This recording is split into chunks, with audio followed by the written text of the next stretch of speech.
जवाब नहीं दिया जाएगा। कौन होते हैं पप्पू यादव आने वाले, और राजेश राम उनको क्यों बुलाया? क्या वो कांग्रेस के सदस्य हैं? क्या वो तो निर्दलीय सांसद हैं? वो हमारे सहयोगी हो सकते हैं, लेकिन वो उनको ये अधिकार नहीं है कि आप वो बगल में अध्यक्ष के कमरे में बैठ करके वो प्रेस कॉन्फ्रेंस करें।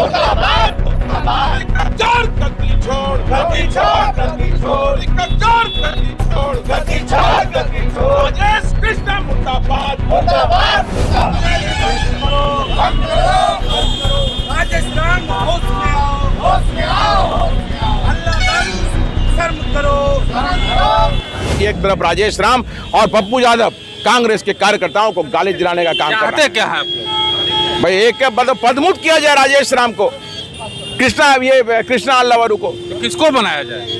भाई ये बनाने के लिए कार्यकर्ता जो है, जो सच्चा कांग्रेसी है, उसी में से कोई नेतृत्व करता बनेगा। देखिए, बिहार कांग्रेस में भीतरी घमासान जो है अब सड़कों पे आ गया है। देखिए यहाँ पे साफ तौर पे आप देख रहे हैं राजेश राम प्रदेश अध्यक्ष और प्रदेश प्रभारी कृष्णा अल्लावरू को कांग्रेसी कार्यकर्ता जो है वो चप्पल से और जूते से जो है उसका स्वागत कर रहे हैं और पुतला दहन भी किया जा रहा है। देखिए क्या क्या कर रहे हैं आदित्य जी। जिस तरह से बिहार में टिकट चोरी हुई है, बड़े रूप में भारतीय जनता पार्टी, राष्ट्रीय स्वयंसेवक संघ, जनता दल यूनाइटेड और लोक जनशक्ति पार्टी के लोगों को ला करके बिहार कांग्रेस का प्रत्याशी बनाया गया। बड़े रूप में टिकट की सौदेबाजी की गई और टिकट की बिक्री की गई, पैसे का लेन देन हुआ।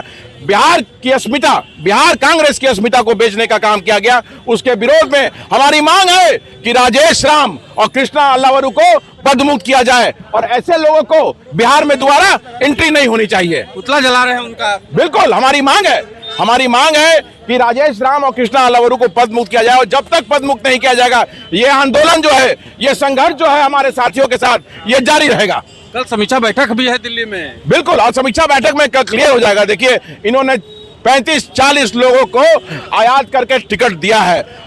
भारतीय जनता पार्टी, राष्ट्रीय स्वयंसेवक संघ, लोक जनशक्ति पार्टी, जनता दल यूनाइटेड, इन सभी पार्टियों से लोगों को ला करके इन्होंने टिकट देने का काम किया है। आप देखेंगे कल समीक्षा बैठक में ये लोग नहीं आएंगे, नहीं जाएंगे। आप जितने भी लोग बाहर से आए हैं वो कल समीक्षा बैठक में नहीं रहेंगे और चोरी वहीं पकड़ी जाएगी इनकी। क्या लग रहा है कितने में टिकट बेचेंगे? कितने में?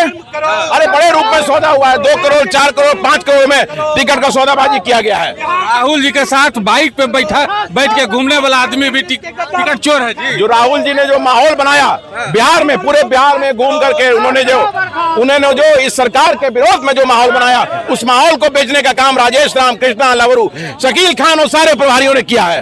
आपको पार्टी से निकाला गया है, इसीलिए गुस्से में आकर के। पार्टी से निकाला गया? कौन पार्टी से निकाला है? 2 दिन पहले लेटर जारी हुआ। अरे भाई, फर्जी कमेटी, अब फर्जी लेटर को कौन वैल्यू दे रहा है? ये फर्जी लेटर है, ये निष्कासन जो है ये फर्जी है, क्योंकि जो कमेटी है वो फर्जी तरीके से बनी हुई है और उसका वैल्यू नहीं है। जब भी निष्कासन की कमेटी बनती है तो संगठन महामंत्री के हस्ताक्षर से बनती है। ये राजेश राम अपने हस्ताक्षर से बना दिया, उसका कोई वैल्यू है? प्रदेश अध्यक्ष को वो पावर ही नहीं है, ये संवैधानिक है, ये नहीं है। कांग्रेस का कॉन्स्टिट्यूशन जो है उसके हिसाब से नहीं बना हुआ है। तो ये फर्जी कमेटी और फर्जी लेटर को हम लोग नहीं मानते हैं। हमारी लड़ाई जो है ये पदमुक्त करने के लिए राजेश राम को और कृष्णा अल्लावरू को, सारे 100 प्रभारियों को। 2 दिन पहले आप प्रदर्शन कर रहे थे कांग्रेस कार्यालय में, पप्पू यादव आ गए थे, उनसे भी खूब बहस हुई थी आपकी। तो पप्पू यादव आके धमकी देंगे, उनको जवाब नहीं दिया जाएगा। कौन होते हैं पप्पू यादव आने वाले, और राजेश राम उनको क्यों बुलाया? क्या वो कांग्रेस के सदस्य हैं? क्या वो तो निर्दलीय सांसद हैं? वो हमारे सहयोगी हो सकते हैं, लेकिन वो उनको ये अधिकार नहीं है कि आप वो बगल में अध्यक्ष के कमरे में बैठ करके वो प्रेस कॉन्फ्रेंस करें। कल हाईजैक करना चाहते हैं पार्टी? अरे वो तो ये प्रकरण चाहता है हाईजैक करना, लेकिन जब तक हमारे जैसे कांग्रेसी, हमारे साथियों के जैसे कांग्रेसी हैं, ये हाईजैक उनको नहीं होगा। इनका सपना रह जाएगा हाईजैक करने का। राजेश राम जी ने बहुत गलत किया है कि एक ऐसे व्यक्ति को बुला करके गाली दिलवाया है कांग्रेस के हमारे साथियों को, हमें, जिसे राहुल गांधी जी बब्बर शेर कहते हैं। एक तरफ राहुल गांधी जी बब्बर शेर कर रहे हैं और एक तरफ राजेश राम और पप्पू यादव कांग्रेस के कार्यकर्ताओं को गाली दिलाने का काम कर रहे हैं। क्या है आप लोग? भाई एक पदमुक्त किया जाए राजेश राम को, कृष्णा अल्लावरू को। तो किसको बनाया जाए? भाई ये बनाने के लिए कार्यकर्ता जो है, जो सच्चा कांग्रेसी है, उसी में से कोई नेतृत्व करता बनेगा, ये होना चाहिए। और मुझे पूर्ण विश्वास है कि बिहार कांग्रेस के कांग्रेसियों की मांग को जो हमारा मांग है उसको राहुल गांधी जी जरूर सुनेंगे। चलिए, बहुत बहुत धन्यवाद। आदित्य पासवान को सुन रहे थे आप, साफ कर दिया है कि राजेश राम और कृष्णा अल्लाबरू को जो है पदमुक्त किया जाए, प्रदेश अध्यक्ष और प्रदेश प्रभारी के पद से हटाया जाए और किसी सच्चे कांग्रेसी को उस पद पे बिठाया जाए ताकि कांग्रेस जो है बिहार में फिर से जिंदा हो सके।